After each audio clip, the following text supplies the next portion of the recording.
Textually speaking, this headline from Reuters is correct that Trump did in fact defeat Nikki Haley in the South Carolina primary over the past weekend, but it doesn't necessarily tell the full story of that, because to simply say that Trump beat Nikki Haley in her home state, not just her home state, by the way, beat the former governor of said home state, that still wouldn't even be telling the entire tale. But let's see how mass media wants to report this, find their different ways of spinning this.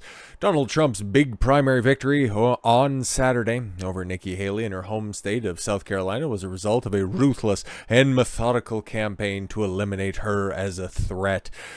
I don't think Trump put that much effort into defeating Nikki Haley, because she is only a threat in the eyes of the media, not for your average Republican voter. Like, we're going to see here with the results, because they tell a very different story than what they're trying to spin.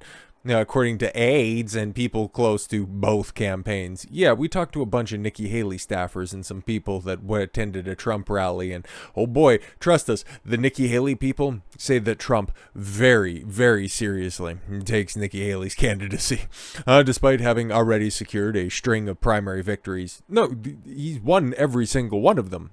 Iowa, New Hampshire, Nevada, Nikki Haley's not even on the ballot for, and then, yes, over the next week and a half or so, he's just going to continue to run the rest of the table. Like, there's nothing here, man. And the way that they spin it, it's crucial for Trump to win South Carolina, even though in the general elections in 16 and in 20, he won the state by double digits. Yes, and unlike in 2016, Trump was facing a rival who had won 2 terms as governor in the state and is still locally popular.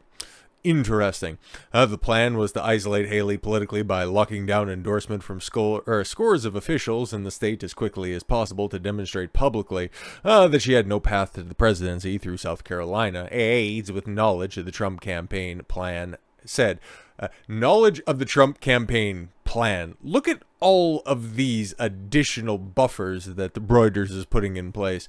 Trump's victory on Saturday was not a complete blowout. Oh my God. This Koch man is tremendous. But he still defeated her by a comfortable 20 percentage points on her home turf. Like, brother, it was an absolute trouncing. Look at this. Look at this. He ended up winning. Yes, 20.3 points. Oh, but the polls had him higher, meaning that I'm not down yet. It could have been worse. Shut up, Nikki. You're losing. You've lost everywhere, okay? In Iowa, what did you end up losing by? Oh, right, 29 points. Okay, 30 points. Okay, so I guess things are a little bit better for you. It wasn't as bad as Iowa. And then in New Hampshire, the closest it's ever been. All right, 11 points. You're getting beat by double digits everywhere. And like I said, for Nevada, you aren't even on the ballot. Okay, DeSantis is there. He's already dropped out. Ramaswamy correctly dropped out after Iowa. Nikki Haley, though, is still hanging on. She still has these delusions of grandeur because, quite frankly, this is what she puts out after a rousing, after a thorough beating.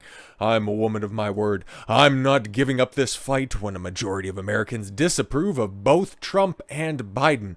I gotta check that out, because I think you're lying. Like, with her justification, as you can see the numbers, okay, all the way through Sunday, because spoilers, and that's when I'm recording this, you have Biden's approval rating, okay? He's at a 39.8% approval rating. That is lower than Trump. That is lower than Obama, than of Bush, than of anybody else in recent memory. At this point, in their 4th and final year during their first term as president. No. Take a look at what MSNBC is saying. No, actually, this is a rousing defeat for Trump because he only beat his only competition left in the field by 20 points. This is the same outlet which, what was that, last week or the week before, saying that Joe Biden, like there was another Biden that was previously the president of the United States, is the 17th best president of all time. Go ahead and show me your intellectual bias when you put Trump at the 46th position.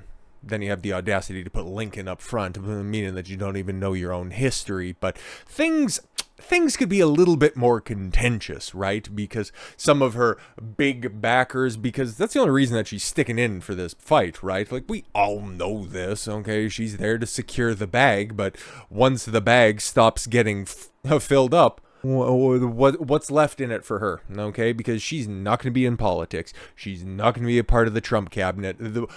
I've got a lot of qualms with Trump, okay? Him grabbing his ankles for, what was that? Foreign country A is a bit sickening, but when everybody else, except for Thomas Massie, does the exact same thing, unfortunately, you kind of got to wipe that off the table. But then you can also put what Trump is doing as opposed to what Nikki Haley is doing.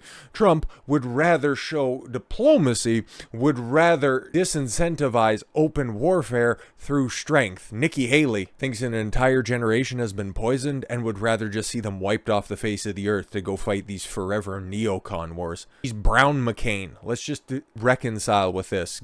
From her policy positions to the people backing her, we will focus our resources where we can make the difference. And, I'm also very trepidatious with this because you have the Koch brothers, the Koch super PAC, all that neocon money, okay? That's basically where all of this stuff comes from. To stop funding Nikki Haley's presidential campaign, and yeah, they're going to focus on House and Senate races, which in the grand scheme of things, as opposed to a presidential election, have much more long-lasting, wider-reaching effects. I don't like that, but I also can't stop that. We just, we need legislative reforms. Repealing the 17th Amendment. The Charles Koch-backed Americans for Prosperity Action will cut off funding to Haley's campaign, a blow to the sole remaining, a Donald Trump challenger. AFP, a conservative super political action committee, you need to put the appropriate preface to that, Conservative Super Political Action Committee, has spent millions of dollars since the fall on advertising and voter outreach efforts for Haley, helping to fuel her bid for the Republican nomination. Given the challenges in the primary states ahead, we don't believe any outside group can make a material difference to widen her path to victory, despite our 7 digits of funding, probably closer to 8. And so while we will continue to endorse her, we will focus our resources where we can make a difference, and that's the U.S. Senate and in the House. Move to cut funding for Haley's presidential effort comes a day after she suffered a roughly 20 percentage point loss. Oh, we're just quibbling over scraps. Don't worry about him. The state where she served as a 2-term gubernatorial stalwart, and then, yes, as Trump's UN ambassador. Employing Nikki Haley is the second most egregious thing that Trump did. Third, probably, bombing Syria at the at the request of his neocon, her appointees. When the man sticks to his own political instincts, it's as right as rain. But when he outsources it to a bunch of people thinking that he can go ahead and capitulate to the swamp, that's when Trump was at his absolute worst. But yes, Haley vowed to stay in the race until at least Super Tuesday, March 5th, when, yes, we can go back and take a look at this in the next 10 days. That's what she's referencing right here. 21 states and territories will speak. She's going to lose every single one of those elections, okay? They will have the right to a real choice. By just showing you aren't popular with anybody. What are you doing? Go home, Nana. You're drunk. Not a Soviet-style election with only one candidate, and I have a duty to give them that choice. But this was your home state, okay? As it's pointed out right here. Outside of the major cities, okay? Outside of the border counties, northern Georgia and South Carolina, by the way, has an open, unregistered primary, so you can just go in and cast a ballot for whoever you want. You got thoroughly trounced. I look forward to Super Tuesday, okay? I look forward to doing a follow-up video right there, pointing and laughing at her, because she's going to lose every single election there. It's not even going to be close. We're going to take a look back at this time and realize just how much time, how much effort everyone has wasted on this. But I think that is also the point, because Nikki Haley has never been popular. Outside of a couple of skewed polls, she has never shown herself to be a legitimate challenger to the presidency for 2024, the Republican nomination, that is. Okay, it's just why every single time, every internal poll, every public perception of Nikki Haley. Why is it still that she has never posed a credible threat? But then at the same time, why does the money continue to flow? Why do these billionaires continue to fund these worthless endeavors? That right there is the question that we can continue to ask ourselves up to and past Super Tuesday, because, well, it's been kind of all calm, relatively speaking, on the political front so far this year, but let's be completely honest, it's very likely, and it's more or less and when and the if things are going to kick off, and brother, they're going to be getting insane. So with all that said, thank you all very much for the gift of your time. I've been Don Consuelo. I want you to follow your gut and get after it. Take care, everyone.